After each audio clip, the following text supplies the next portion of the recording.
right, hello everyone.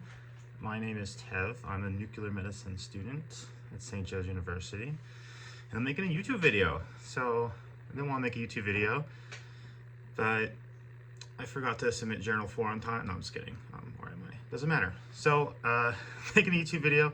I'm supposed to give you guys, the next class, some tips and tricks for the next clinical year. So things I wish I knew, one for didactic and one for clinical. So stay tuned, get some quick tips and tricks. So I want to start off by saying that didactic and clinical, although they're two different things, they kind of like help each other, right? Like, so you're in didactic to learn about clinical, and you're in clinical to learn how to be a tech, right?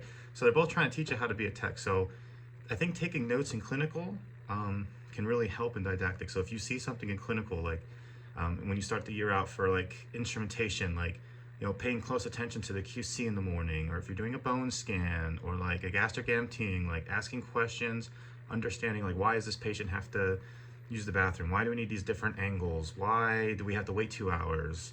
Why do they need to eat this meal, right? So all these like questions you can ask in clinical can really help out your understanding when it's taught to you in didactic. It's a lot easier to learn something when you've already visualized it compared to just like being told what it is, although Mandy is a good teacher, but you know, being told what it is, it's harder to kind of understand and grasp the whole situation. So I think just kind of linking the two together early on is like super important.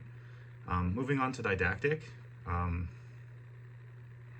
not the best person for tips and tricks, but didactic, I think what helped me is like recording your lectures, right? You're paying for this class, you should be able to get everything from that class, right? So when I started recording lectures, like I can say you have to take your CT down the road, or say you have no idea you have to do something from last semester on the summer semester. Like, so like say something to pull something from fall, hint hint, in your summer semester, you have those lectures recorded, so it's easy to refer back to. Or say down the line you want to get your CT or your MR or whatever, I can pull up all these lectures because I have them all recorded. And so what I started to do was record the lectures at home. Like I would listen to my lectures at home or on the car, and I would bring up the PowerPoint with them, and I would make flashcards. And so that's another method too I want to say is finding what works for you to study is important as well. So recording your lectures, right? And finding out what works for you to study. Like in the beginning of the year, I remember Maddie was like, be a good student, read the book, read every page. And I'm like, yeah, I'm gonna be a good student, I'm gonna read every page. And so I read every page, and I mean, it just wasn't working for me. I mean, I could point out things that Maddie got wrong in her one lecture. I mean, sure, she loved that, but besides that, it didn't really work for me. It wasn't clicking, it wasn't helping me in my tests. So I started making flashcards, and that's what really helped me. I mean, I'm not a reader, you know, I'm not here to read, right, obviously. But making flashcards is what helped me. The person that sat behind me, she's wild, she just likes to write, so she just write her notes over and over and over again, and that's what helped her. The people across from me, they would quiz each other. They would, like, before the test, they would write stuff on the whiteboard, and then they'd quiz each other. So there's a lot of different ways you could do things, and you just got to find out what works for you. I think it's also important, in the beginning of the year, one of the students went around and we grabbed everyone's number. So everyone had everyone's number in a group chat. And I think that's really good too. It's like a good source to, you know, ask questions on, right? So like say you're doing some stupid CNS crossword puzzle that's really terrible, and you're like, hey, I don't know what the hell this is, but you don't feel like emailing Manda or Maddie or whoever it is, right? You guys can ask each other like, hey, this crossword puzzle sucks, like what's going on? And everyone's gonna be like, yeah, it sucks, I don't know what to tell you, right? But it's just a good another source to reach out, or like, hey, was this due today? Hey, was that due today? What is this? Like, so I think making everyone in a group chat is like a really good tool to have. I mean, you guys are gonna be stuck with each other for an entire year. You're gonna like know each other as well, so that's good to do too. Moving on to clinical. Clinical, I think it's just, it's important to stay motivated in clinical.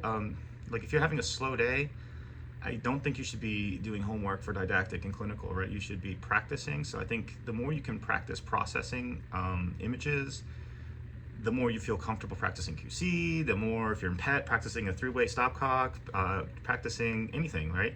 I think practicing in clinical, it's weird because you're just doing, like, you're practicing things, I don't know, it's gonna feel a little weird, but I think it's important to just stay practicing. That's what I did in the beginning of the year.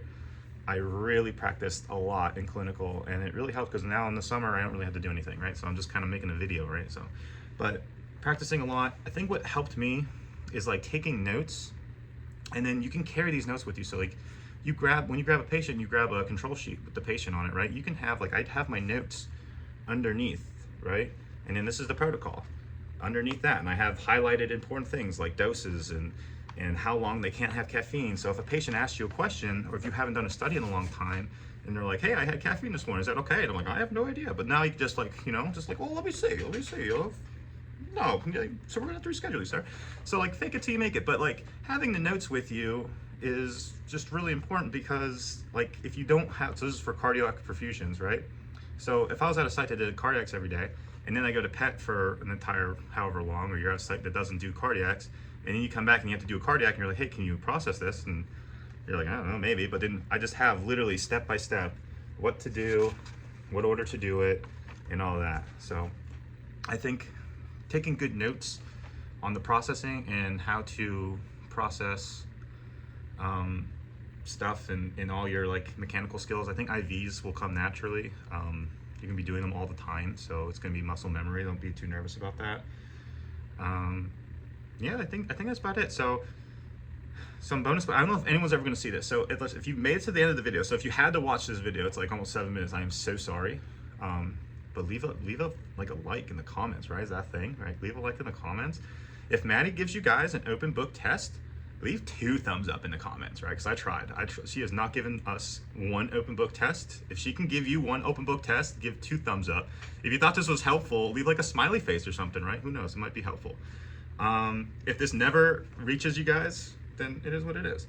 But I do want to finish this off by saying endocrine test sucks. It was my worst test. The CNS crosswords puzzles suck.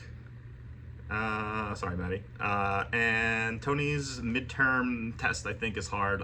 Of course, I did a really good job on it, but just be able to convert anything into anything. So if it's I don't know, whatever all those conversions are that I already forgot, just be able to convert anything into anything, you should be all right. And practice your math. So that's all I got. Thank you guys. See you later.